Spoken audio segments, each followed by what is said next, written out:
Renée Fleming is a 5-time Grammy Award-winning soprano whose career has seen her grace the world's most prestigious stages, giving performances that have electrified audiences for decades.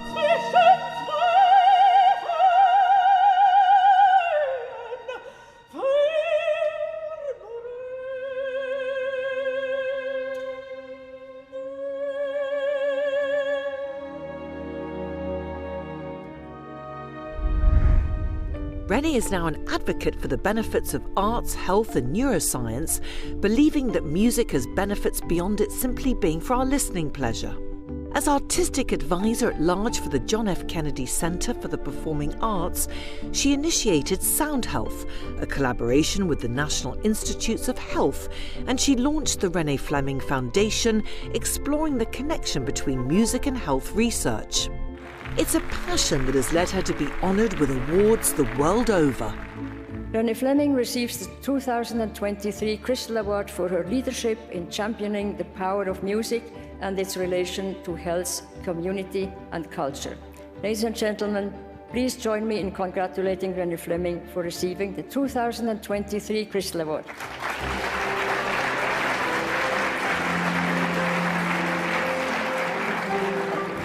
Thank you so much, Hilda and Professor Schwab, and the World Economic Forum for the honor of receiving this incredibly prestigious award.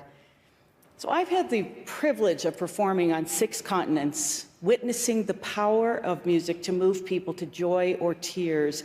And now I've come to believe that the arts should be fully embedded in our healthcare systems. Art therapies are inexpensive, non-pharmaceutical, and social. To heal is to make whole. And doctors around the world are finally beginning to prescribe arts and nature for wellness. So back to evolution. We are hardwired for art. You could start with singing. It's free. It's something we can all do, and it stimulates the vagus nerve. Just ask TikTok. Thank you so much for this honor. I met Renée Fleming at the CNBC Chalet the day after she was honoured with the Crystal Award.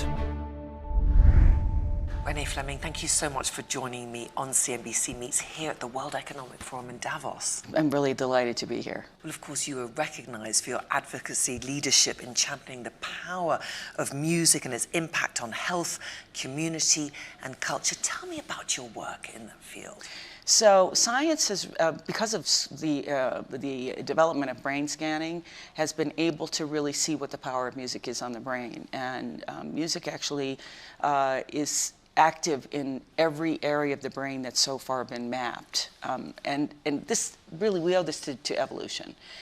This type of creative expression, creativity, our need to be in groups, to create tribes through kind of artistic endeavors, whether singing or chanting or drumming, goes back 40,000 years. We found, instruments from there, from that long ago. So we need to, I think, remain connected, especially for our vulnerable populations, and that is children.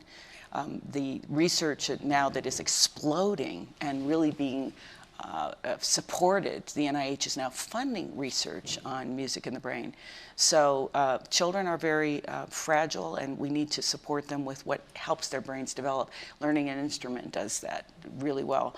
Our aging populations can benefit tremendously by having arts therapies with them and by engaging with arts because of, again, what it does to us as human beings.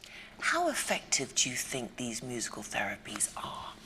Well, I've seen it myself. So we know that people who have dementia and Alzheimer's very often are left with musical memories. The last thing to go is lyrics. They can remember lyrics and sing when they can't speak or recognize the people that they love. So there's definitely potential there. There are movement disorders such as Parkinson's. If you've had a stroke, if you have MS, you can move much more fluidly if you're kind of training in a musical environment that has beat and movement, dance to it. So, and these things have all been proven. This is what we do have, but because the research is really just beginning at this level, the level that science requires to prove the efficacy of it for, say, funding by health insurance, or for, say, making sure that it's embedded across the entire spectrum of our healthcare, which I think it will be, that will take still some time.